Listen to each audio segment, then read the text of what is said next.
아침을 뉴스로 깨웁니다. 신율의 출발 새 아침. 문재인 후보가 어제 서울 올림픽 체조 경기장에서 열린 전국 대의원 대회 대표 경선에서 45.36%의 득표율로 박지원 후보를 누르고 당대표가 됐습니다.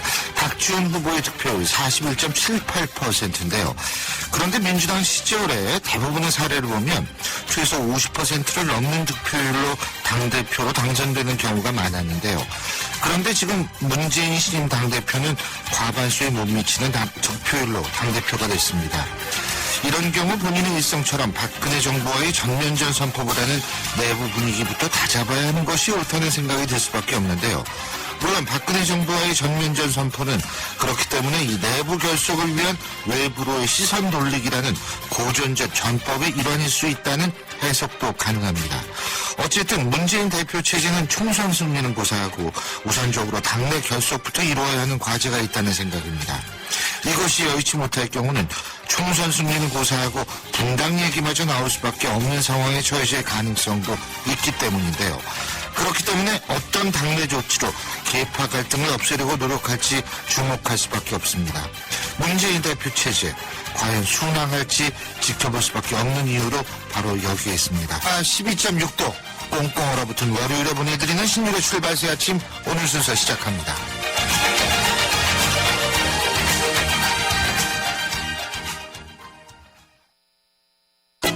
하늘이 고마워. 내가 제일 자신 있는 건 독서하고 토론하기, 논리 있게 주장하기.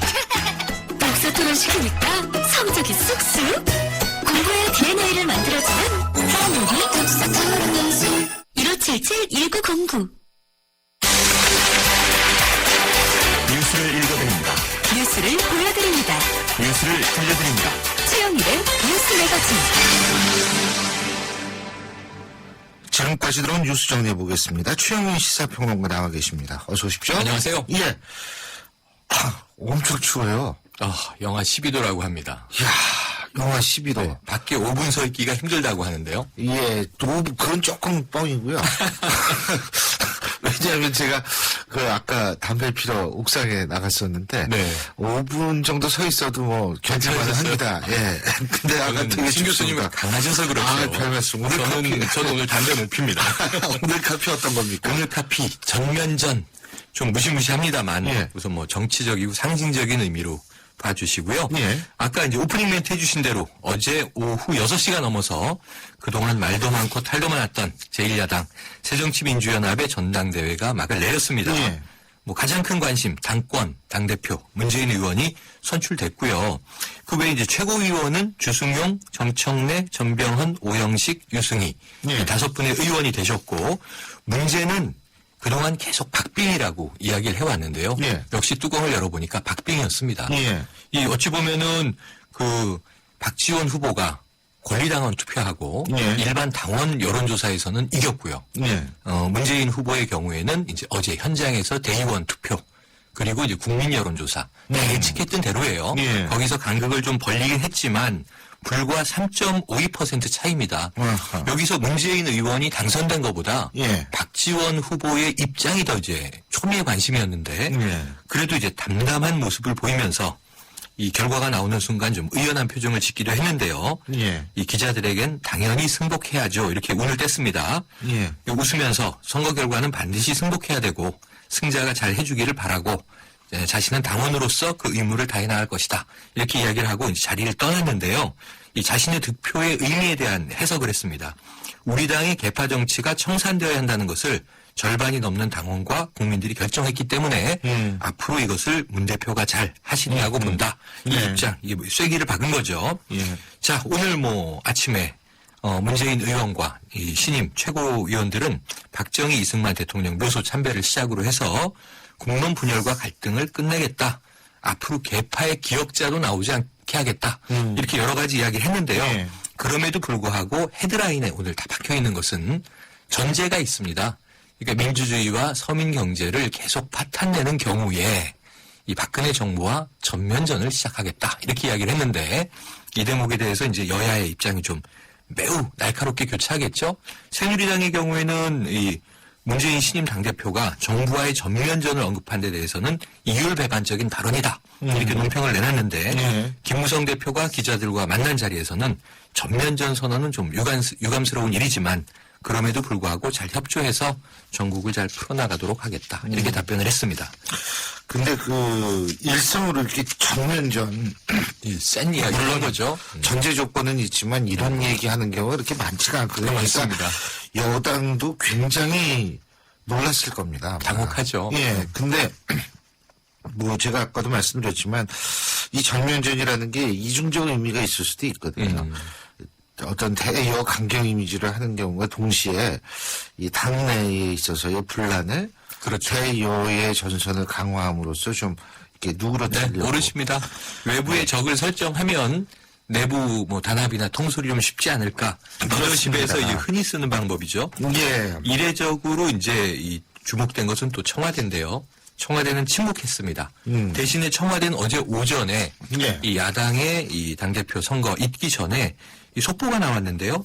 이 차관 3명에 대한 인사 발표를 했어요. 예. 교육부 차관의 김재춘 현 대통령 비서실 비서관, 그리고 미래창조과학부 2차관의 최재유 현 미래부 기획조정실장, 아하. 또 문화체육관광부 제1차관의 박민권 현 문체부 체육관광정책실장, 이렇게 3분을 임명하면서 네. 청와대 이제 민경욱 대변인은 비서실장 교체 여부는 두고 봐야 한다. 아하. 그리고 지금 해수부 장관 비어있지 않습니까? 그렇죠. 이 개각은 총리 인준 절차 이후 새 총리의 제청을 받아 실시할 예정이다.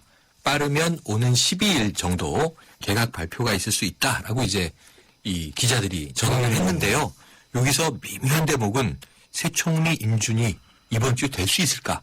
요 전선이 지금 또 이 문재인 당대표 체제에서 지금 여야 갈등이 크게 부딪힐 지점으로 지금 인사청문회가 예견되고 있는 거죠. 물론 이제 그런 측면이 있죠. 근데 사실 이완구 총리 후보자 청문회가 원래는 문제가 별 문제 없을 거라고 저도 맞습니다. 봤거든요. 근데 맞습니다. 이게 갑자기 어떻게 상황이 이렇게 변했어요? 그러니까 이게 특히 이제 말진 기자들에게 이 본인이 이제 종편 채널의 패널을 넣었다 뺐다 하는 권한이 있다라는 취지에 좀 제가 듣기에는 과시성 허언이 아닌가 싶긴 한데. 글쎄요. 예. 근데 어쨌든 뭐 이 언론에 대한 인식이 잘못된 것은 또 명확하기 때문에 예. 이 구설이 퍼지고 퍼지면서 여기에 그 전에 나왔던 뭐 땅 투기냐 투자냐 의혹 문제, 여기에 또 이제 차남이 연봉 2억 정도 되는데 건보료를 한 푼도 내지 않는다는 윤리적 문제, 뭐 법적인 문제는 없을 수 있습니다만 여기에 또 지난번에 석좌 교수 얘기를 드렸는데 주말 사이에는 경기대 또 10년간 조교수로 재직을 하셨거든요. 네. 처남이 이제 이 인사에서 특혜를 줬던 의혹, 이런 의혹들이 점점 많아지고 있어서 이제 하루 미뤄져서 내일과 모레 이틀 총리 후보 인사청문회 아닙니까? 여기에 또 지금 박상옥 대법관 후보 인사청문회도 있는데 이번 주에는 청문회 전쟁이 만만치가 않을 것 같습니다. 근데요, 10년간의 조교수로 있었다는데 사실은 국회의원 하는 사람들 중에 교수 출신 있잖아요. 그렇죠. 10년이 아니라 그 이상 휴직 상태로 있는 사람 많습니다. 솔직한 얘기. 맞습니다. 예, 그러니까 그게 뭐 이완구 후보자가 유난히 뭐 10년간 조교수로 있는데 휴직을 그거는 사실 다른 국회의원들도 마찬가지거든요. 그러니까 이 겸직 문제 내려놔라 마라 하는 게 겸직 문제는 지난주에 결정이 돼서 예. 한 해 한 해 또 내부에서 싸우고 있었지 않습니까? 어쨌든 이제 내려놓기는 됐지만 앞으로는 근데 뭐 그런 경우가 많아요. 그렇죠. 사실은 제가 아는 분은 뭐 10년 훨씬 넘게 휴직하다가 결국에 배지도 달고 계시고 10몇 년째 이제 휴직하고 계시고. 예, 그 교수직을 내놨는데 다 또 다른 전면전 네, 뉴스가 오늘 있나요? 마지막 전면전은 아니고요. 네. 참 전 미스테리한 일인데요. 국내 정치에서 주요 행사가 있는 타이밍에 네. 종종 이 북한이 묘하게 미사일이나 포격을 가하는 경우가 있지 않습니까? 이 친구도 돈도 없을 텐데 그렇게 그러니까 어제도 기가 막힙니다. 6시에 발표한다 그랬다가 한 15분 늦어져서 6시 15분에 문재인 당대표 발표가 나오는데 한 6시 좀 넘으니까 예. 속보가 바로 터지고 이제 원산에서 동해로 단거리 미사일 5기를 북한이 발사했다. 이 속보가 나와서 예. 많은 사람들이 농담 삼아 이게 축포냐 아니면 악포냐 뭐 이런 이야기들 하고 있었는데요. 사실 알고 보면 그렇게 타이밍이 미묘하진 않습니다. 속보가 그때 터진 거고요. 이 실제 미사일 발사는 오후 4시 20분부터 5시 10분까지 50분 동안 이뤄진 것이고 군은 사거리 200km 내외의 미사일로 분석하고 있는데 이미 지난 6일에 김정은 제1비서 참관 하에 동해상에서 함대한 미사일 발사한 바 있거든요. 그래서 올해는 좀 초기부터 예. 한미연합 군사훈련에 대해서 쐐기를 또 박는 게 아니냐. 이제 우리 군은 한미연합 감시 태세를 이제 강화한 가운데 북의 동향을 예의주시하고 있다고 하니 별로 걱정 안 하셔도 될 것 같습니다. 그렇죠. 근데 북한은 심심하면 뭐 이렇게 한 건씩 해요. 또 국내 정치에 무슨 행사 있을 때 이러더라고요. 난 이 사람들이 참. 어쨌든 뭐 전면전이라는 단어. 이게 그렇게 바람직한 단어는 아니거든요, 그럼요. 사실. 그런데 뭐 이왕 얘기가 나왔으니까 카피도 그럴 수밖에 없는데. 네. 오늘 거기에 걸맞는 노래가 있나요? 오늘 노래는 달달한데요. 네. 일전에 전쟁 드라마 TV에서 방영했던 로드 넘버 원. 우리말로 하면 이게 국도 1번이거든요. 맞아요. 1번 로드 국도. 넘버 원. 네, 그 영화의 드라마의 OST로 쓰였던 휘성 씨의 노래 세상이 우리를 갈라도. 세상이 네, 애절한 노래인데 한번 들어보십시오. 아침부터 가슴이 찡하네요. 예. 오늘 말씀 여기까지 듣죠. 고맙습니다. 네, 고맙습니다. 예, 지금까지 최영인 시사평론가였습니다. 우리 집 통신 대표번호 101. TVG 101로 인터넷을 101로 홍보이도 101로 모두가 할 때 CCTV만 봐도 101로 함께 101. 우리 집 통신은 101로 모두 다 해결해요. LG U+. 신율의 출발새 아침 1부 순서는 여기서 줄입니다. 잠시 뒤 2부에서 뵙죠.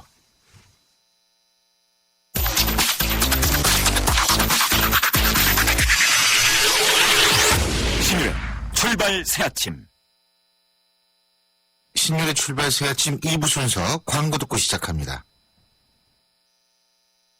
에이스 고객 이정재, 침대를 말하다. 가구는 디자인만 보고 사도 되지. 근데 침대를 그렇게 사봐라. 아침에 어떻게 되겠어. 잡았으면 알 텐데. 침대는 가구가 아니다. 침대는 에이스다. 에이스 침대. 2월 누군가는 1,000원으로 버스를 탈 때 누군가는 1,000원으로 모닝의 주인이 된다. 1년간 하루 1,000원씩 이자만 내고 이후 원금을 상환하는 1,000원의 행복 프로그램으로 2015년 더뉴 모닝을 만나세요. 스마트 오토 기준 산수율 15%, 48개월 할부, 금리 3.9%. 홈페이지 참조. 기아 자동차. 시흥 150신도시의 세 번째 호반이 찾아옵니다. 교육, 교통, 쇼핑, 자연을 한 번에 누리는 중소형 대단지 그랜드타운. 26년간 집에만 집중해온 주택 전문가의 노하우를 만나보세요. 시흥 150신도시 호반베르디움 3차. 2월 오픈, 문의 1566-0220, 호반건설. 예, 지금 제가 앞서도 말씀드렸지만 오늘 영하 거의 13도가 되고 있습니다. 서울 기온이요. 꽁꽁 얼어붙었는데요. 교통 상황 어떤지 오늘 특별히 교통 상황부터 좀 알아보겠습니다. 김정은 캐스터. 네, 출발새 아침 교통정보입니다. 이 추운 날씨에 오늘 자가용을 이용하시는 분들이 상당히 많으실 것 같은데요. 곳곳에 월요일 출근길 교통량이 상당히 많은 편입니다. 강변북로 이용해서 구리 쪽으로 이동하는데도 가양대교부터 동작대교까지는 쭉 밀리고 있고요. 일산 쪽으로 가는데도 천호대교부터 정체가 되기 시작해서 한강대교 지날 때까지 조금 긴 구간에서 밀립니다. 강건도 올림픽대로 하남 쪽으로도 행주대교부터 한강대교, 반대 공항 쪽으로도 천호대교에서 동작대교까지 강변북로와 비슷하게 밀리고 있습니다. 내부순환도도 성수동 쪽으로는 홍진문 터널 부근에서만 주춤하고요. 성산대교 쪽으로는 기름램프에서만 밀립니다. 출발새 아침 교통정보였습니다. 경제 컬럼니스트 정철진의 경제 시선. 자, 오늘은 경제 뉴스부터 좀 알아보겠습니다. 정철진 경제 컬럼니스트 연결합니다. 안녕하십니까? 네, 안녕하십니까. 예, 금호산업 얘기가 좀 나오는 것 같은데 예. 이게 무슨 얘기예요? 실은 증권가에서 한 2주, 3주 전부터 금호산업 얘기 많이 나왔는데요. 네. 연맹이 시작된다, 이런저런 투자 주체가 붙었다, 루머가 많이 나오는데요. 실은 이 금호산업이 금호아시아나그룹 지배구조의 맨 꼭대기에 있는 기업입니다. 예. 그러니까 금호산업이 아시아나항공을 30%를 지분을 갖고 있는데 또 이 아시아나항공이 에어부산 금호리조트를 또 다시 자회사로 건드리고 있어서 금호산업을 가져가면은 이 아시아나그룹을 금호아시아나그룹을 다 갖는다 이렇게 생각하시면 되는데 지난 이제 2010년에 금호아시아나그룹 워크아웃 들어갈 때 금호산업 그리고 또 금호고속이 두 회사가 이제 채권단 손으로 들어갔습니다. 사업펀드 하고. 근데 이제 워크아웃을 벗어났죠. 예. 그러니까 다시 이거를 이제 시장의 채권단 입장에서는 잘 키웠으니까 이제 매물로 내려온 겁니다. 그런데 바로 이 매물을 놓고선 누가 가져가냐. 이게 이제 이번 금호산업에 대한 관건이 되는 거죠, 이야기에. 그러면은 당연히 박 회장이 금호아시아나그룹 회장이 다시 되찾고 싶어 하겠네요. 그건 당연한 거죠. 겁니다. 그래서 예. 뭐 연초부터 우리 박상구 금호아시아나그룹 회장 노력하고 있습니다. 금호산업 금호고속 갖고 싶어 하고요. 법적으로도 이 우선 매수권이라는 게 당연히 박상구 회장한테 있는데 문제는 이 인수 가격을 놓고 이 채권단과 이 박상구 회장 쪽에 이제 이견이 좀 있는 거죠. 네. 그래서 지금 이제 시장에서는 심지어 삼성도 붙었다. 뭐 이런 얘기까지만 나오고 이런저런 얘기가 나오는데 이제 이걸 놓고서는 일각에서는 채권단에서 좀 더 비싸게 팔려고 여론전 펼치는 거 아니냐. 뭐 네. 이렇게도 해석도 하고 또 박상구 회장한테 뭐 여력 없는 거 아니냐. 뭐 여러 가지 이제 설들이 많습니다. 근데 한 가지 확실한 건요. 제가 확인한 건 아직 이제 본격적으로 우리가 인수하겠다. 이게 이제 박상구 회장 측 외에는 아직은 없습니다. 이제 한때 뭐 신세계 롯데그룹이 또 뭐 유통업체라든가 삼성그룹 계열사가 뭐 금호산업 인수 노린다. 이런 게 정말 많이 보도가 됐는데 아직까지 공식 확인된 건 없다는 사실은 알아둬야 하실 겁니다. 그렇군요. 근데 어떻게 그 자금 여력은 됩니까? 그 박상우 회장 쪽에서. 저도 이제 생각해 본 게 왜 이런 루머들이 돌고 얘기들이 많으냐. 그게 이제 실은 과연 박상우 회장이 이 금호산업 또 금호고속 두 개의 회사를 인수할 수 있는 지금 식탄이 있느냐. 이제 여기가 의문점입니다. 이제 분명히 아까 말했지 우선 매수권은 주어지지만 지금 예. 금호산업 가치만 놓고 봐도 아무리 적어도 5천억, 지금 많게는 1조 원대는 써야 가져갈 수 있지 않느냐 이런 얘기 나오고 있고요. 예. M&A 이야기 시장에 쫙 돌면서 어떻게 됐겠습니까? 일반 개인 투자자들 예. 금호산업에 다 붙었습니다. 그래서 주가 급등하고 있고요. 그래서 아무리 청취자 여러분들도 뭐 2월, 3월 금호산업 또 금호고속이 또 누구의 품에 안기는지 이거 한번 지켜보시면은 한국도 재계의 흐름도 파악할 수 있을 것 같습니다. 그렇군요. 그리고 뭐 이제 설날이 얼마 남지 않았어요. 구정이 그죠? 네. 한 10일도 안 남았는데 10일은 좀 더 남았나? 네. 근데 어쨌든 상여금 뭐 어제 보니까 긴급뉴스로 기업들의 상여금이 얼마다 이런 게 뜨던데 예? 긴급뉴스는 아닐 텐데 이게 예. 그만큼 이제 서울 관심도 많고 서울에 상여금 얼마 받나 며칠 쉬느냐 이런 게 셀러리맨들한테는 또 큰 관심사 아니겠습니까? 그래서 어제 긴급으로 떴는데 경총 이 한국경영자총협회가 285개 전국입니다. 기업 대상으로 이제 대기업 중소기업 포함을 했습니다. 설 연휴 및 상여금 실태 긴급 조사를 했는데 설 연휴는 평균적으로 4.8일을 쉰다고 하고요. 1인당 우리 셀러리맨들의 상여금 평균은 117만 9천 원으로 이제 조사가 됐습니다. 예.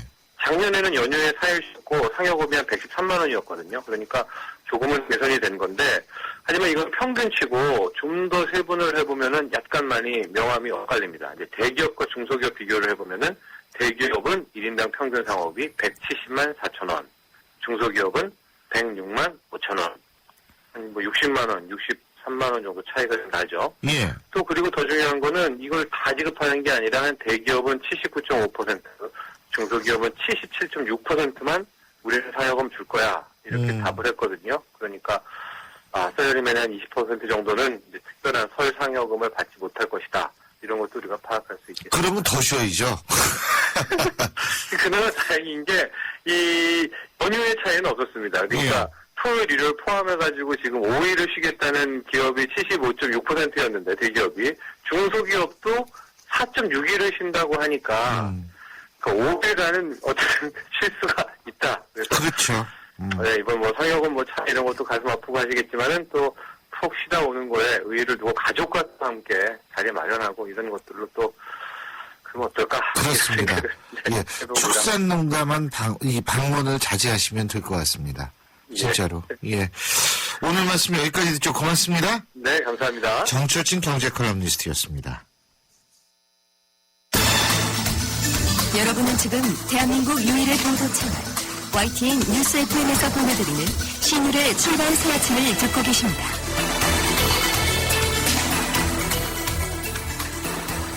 부정청탁 및 금품 수수 등 금품등 수수의 금지에 관한 법률안 우리가 흔히 이 김영란법이라고 얘기를 하죠.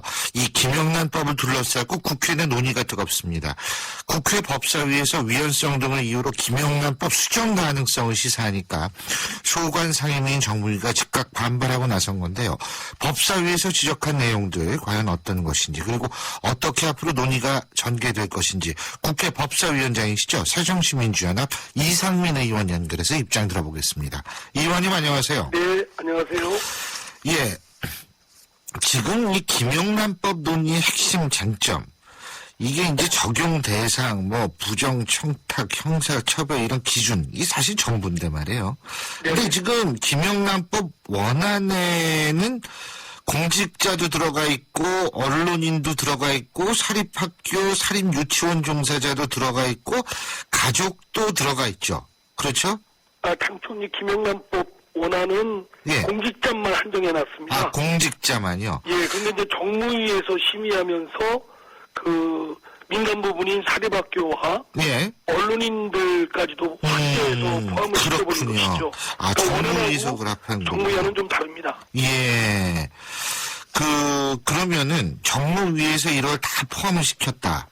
여기에 대해서 지금 조금 법사위는 우려를 갖고 있는 모양이죠? 그렇습니다. 우리가 어떤 병을 치료하는 약이 갖고 있는 투여를 하다 보면 같이 독약이 될 수가 있습니다. 네. 약 자체가 독성을 갖고 있을 수도 있고 또 그것이 인체에 들어왔을 때 부작용이 될 수도 있는 부분이 있으면 아하. 상당히 살펴봐야 되지 않겠습니까? 우리나라 실험도 잘 해야 되고 예. 자칫 질병을 치료하기 위해서 먹은 약이 그런 것들을 독성이나 부작용을 살피지 못해서 생명을 잃게 하거나 신체를 훼손할 수도 있는 예들이 많지 않겠습니까? 예, 그렇습니다.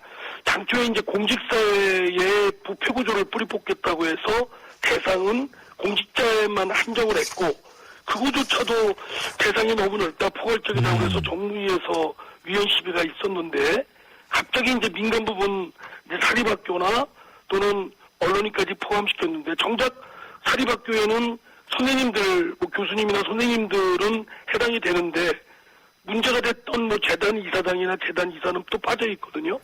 그렇죠. 금융권, 맞아요. 방위산업체 예. 여기도 공적 기능을 따지면 굉장히 크고 비리도 많았지 않았습니까? 예. 또 대기업과 중소기업과의 합청 비리. 요 최근에 론스타의 경우는 뭐 시민단체 대표가 아예 거금을 또 꿀꺽했고요. 이렇게 따지면 다 비리가 있고 공적 기능을 수행한다 그러면 무제한하게 다 포함을 시켜야 됩니다. 근데 어떤 건 넣고 또 어떤 건 안 넣고 그 법원칙과 기준이 불분명하다는 것입니다. 그렇게 되면 법의 기본이라고 할 수 있는 형평성에 심대한 침해가 될 뿐만 아니라 또 헌법상 언론 출판의 자유는 부정부패를 해결하는 것 못지않게 중요한 사회적 기능과 또 헌법상 가치를 갖고 있고 또 입법 방식도 매우 좀 불분명하게 되어 있습니다. 이것이 그냥 일반 법 규정이고 뭐 선언적 규정이면 문제 없습니다만 이게 형사처벌의 요건이 되는 형사처벌 구성 요건이거든요. 예. 그런 규정들이 명료하지 않고 자의적인 뭐 해석 집행이 가능하면 얼마나 국민들 일상생활이 불안정하겠습니까? 그렇죠. 여기 사립학교 법인 이사장들은 여기 포함이 안 될 수 있군요, 지금. 예. 그런 무슨 채용 비리니 등등 여러 비리가 많은 정작 그 핵심은 빠뜨리고. 그러니까 피라미는 들어가 있고 대여가 빠져 있다. 예. 그렇군요. 그러면은 여기에 그러니까 손을 봐야 된다 이런 말씀이신데. 그러니까 그렇죠? 이게 뭐를 법을 만들려면 원칙과 기준이 합당한 것이 제시가 돼야 되거든요. 그런데 이제 이렇게 뭐가 이건 있으니까 이건 넣고 무슨 엿장수 맘대로 이렇게 집어넣었다 뺐다 이렇게 하는 건 법의 원칙의 정면 위배입니다. 국회가 이거를 이제 정무위에서는 그 대상과 범위를 정하는 건 입법 정책이다. 그러니까 뭐 국회가 이 법을 정하는 건 마음대로 할 수 있는 건데 뭐 그거 갖고 시비 거냐 하지만 국회의 입법권도 무제한이 아니고요. 헌법 원리나 기본적인 문명사의 법리에 당연히 기속되고 그 범위와 한계 내에서 할 할 수 있는 거죠. 국회의원들이 뭐 법을 만든다는 건 있을 수 없는 일입니다. 그렇기 때문에 이것이 위헌 소지가 있다 이 말씀이시군요. 그렇습니다. 예. 예. 근데 이게 이제 일단 대상은 그렇다 치더라도 청탁 유형 있지 않습니까? 부정청탁 유형. 예, 예. 이것도 구체화가 지금 된 겁니까? 지금 15개로 구체화하고 7개의 예외 사유로 정한 부분이 있다고 하는데. 저도 법률 전문가 그렇죠. 출신으로서 그 내용을 보면 아주 매우 혼란스럽습니다. 예. 뭔가 예를 들면은요. 이게 구체적 사례에 들어가면 이게 해당된다는 건지 안 된다는 건지 불분명하거든요. 예. 근데 이게 불분명해서 이게 이거로 인해서 형사처벌을 받게 되면 한 개인의 인생이 왔다 갔다 하고요. 국민 전체 일상적인 생활이 매우 불안정하고 불안합니다. 예. 이것도 불명하기 때문에 다듬어야 될 필요가 있습니다. 그러니까 조금 구체적으로 예를 들면 어떤 것이 그렇게 불명확한지 말씀해 그러니까 이게 주시겠어요? 혼재되어 있습니다. 예, 예를 들면요. 허용되지 않는다고 부정청탁 유형으로 해놨고 예. 또 어떤 건 허용된다고 유형을 해놨는데 이게 뒤섞여 있습니다. 그러니까 구체적으로 이게 결국은 어떤 게 된다는 건지 안 된다는 거죠. 불분명하고 결국 종합적으로 사회상규에 맞으면 그 부정청탁이 아니고 사회상규에 어긋나면 부정청탁을 하는데 그거는 뭐 하나만 한 말씀 아니겠습니까? 예. 뭐가 사회상규에 맞는지 안 맞는지는 사람마다 다 입장이나 생각에 따라 다를 수 있고요. 구체적으로는 이제 법원의 판결이 돼서야 이제 그때 확정이 되는데 모든 일상사의 모든 부정청탁의 유형을 판결이 다 규정 지을 수도 없는 거 아니겠습니까? 예. 그러니까 예를 들면은 부정청탁 그게 뭐 예를 들면 식사값 얼마 이상을 먹으면 안 된다 뭐 이런 거 말씀하시는 거예요 지금? 이 김영란법에는 3개 요소가 있는데요. 네.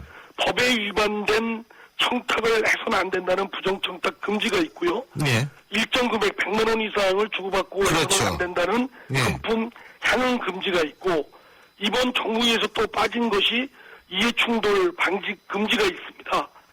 이 지금 말씀하신 이제 부정청탁은 청탁을 함부로 해서는 안 된다.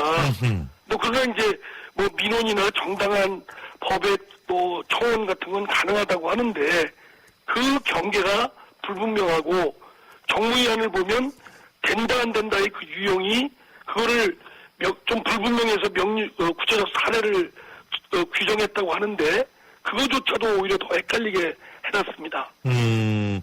국민권익위원회의 역할에 있어서도 우려가 된다. 이건 어떤 얘기입니까? 아니 국민권익위원회가 국민의 권익을 앞장서서 지키는데 예. 마치 이 김영란법을 빌미로 해서 부정부패 또는 수사, 조사 기능까지 갖겠다는 거거든요. 자신들의 해야 될 역할을 넘어서서 말하자면 분수도 모르고 또 경찰이나 검찰의 역할을 하겠다는 거죠. 완장을 차겠다는 겁니다. 그러니까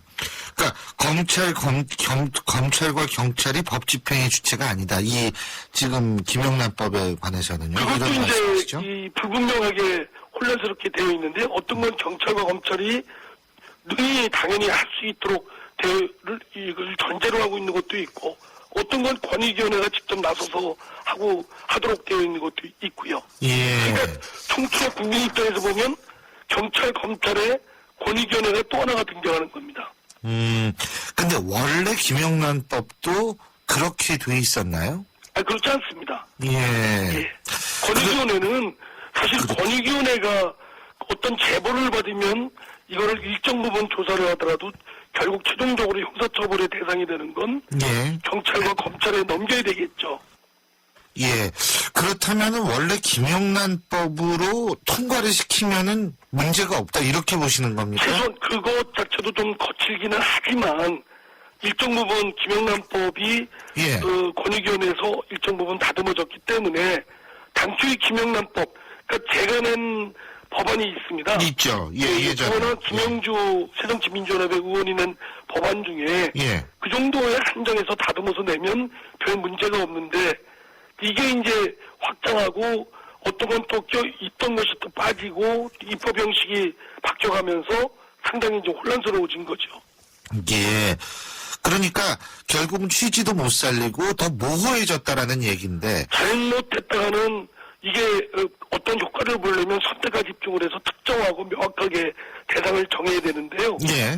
방나적으로 하고 마치 소뚜껑으로 자를 담는 식이 돼버리면 무력화, 실효성도 없는 지키지 않아도 되는 무력한 법으로 전락될 수가 있습니다. 예. 그 법의 실효성을 확보하기 위해서도 그걸 특정을 분명히 하고 또 명확하게 입법 형식을 그렇게 입법 기술적으로 해놔야 된다고 생각됩니다. 그런데 정무위에서는 왜 그렇게 법을 넘겼을까요? 그런 상태로? 저는 하여튼 미스테리입니다.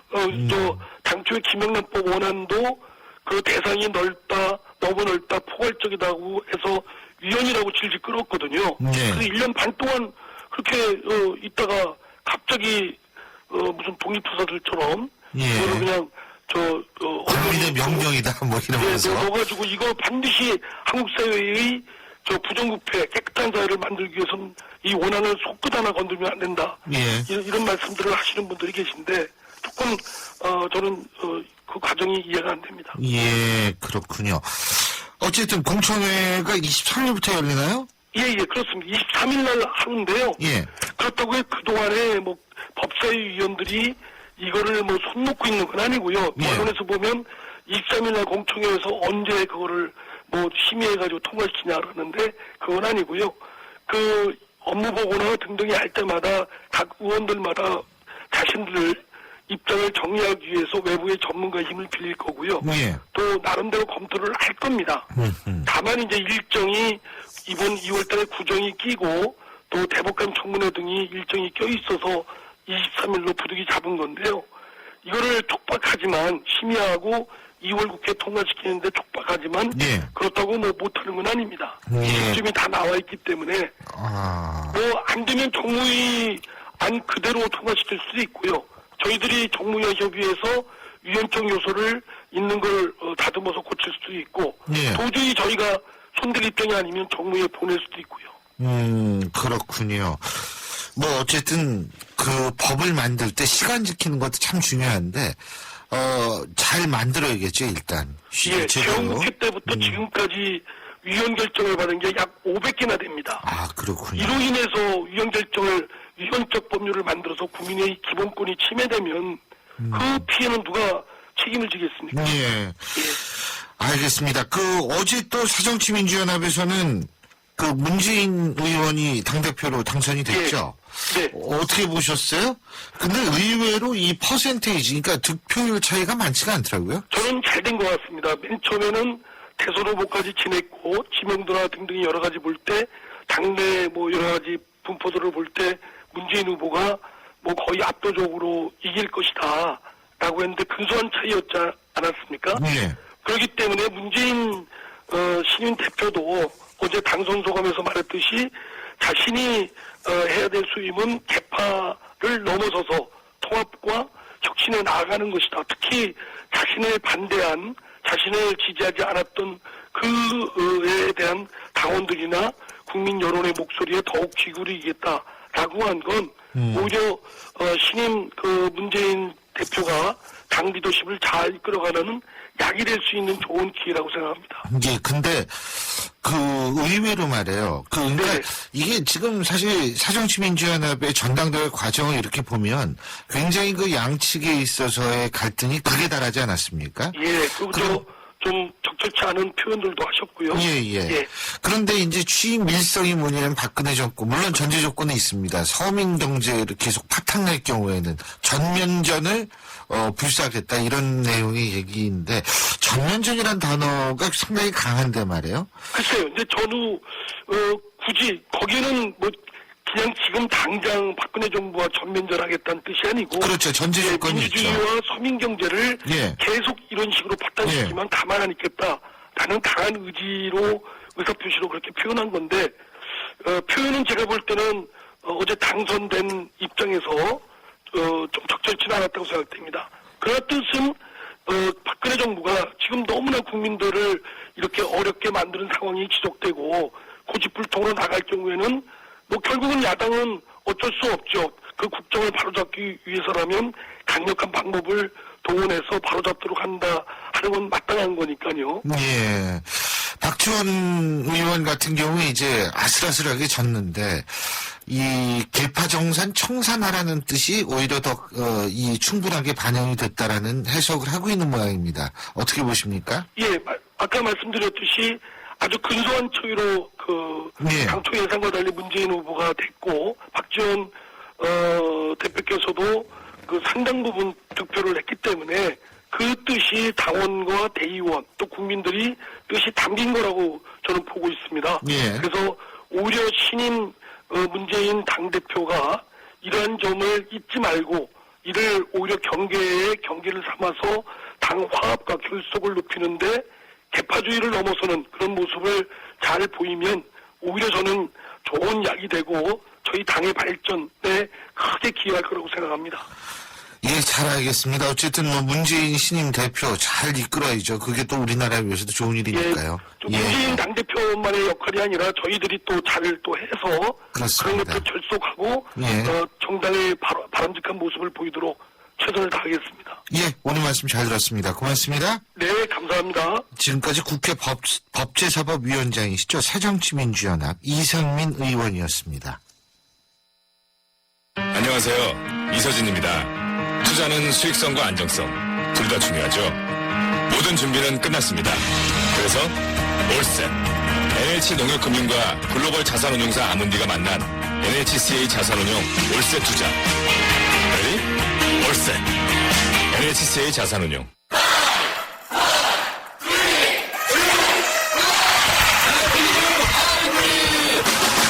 GDI 엔진의 강력한 파워. 16회 기준 18.2km의 압도적 폭한 연비. 새로워진 소나타 하이브리드. 지금 출발합니다. New thinking, new possibilities. 현대자동차. 들으셨어요? 몇배 빠른 LTE, 어렵고 복잡한 LTE 다 잊어도 되는 밴드 LTE가 나왔습니다. 어떤 새로운 세상이 오든 가장 먼저 만나게 해줄 밴드 LTE. 앞으로의 LTE는 밴드 하나면 됩니다. 먼저 갑니다. 밴드 LTE. 신율의 출발새 아침 2부 순서는 여기서 줄이고요. 전 8시 10분 3부에서 뵙겠습니다.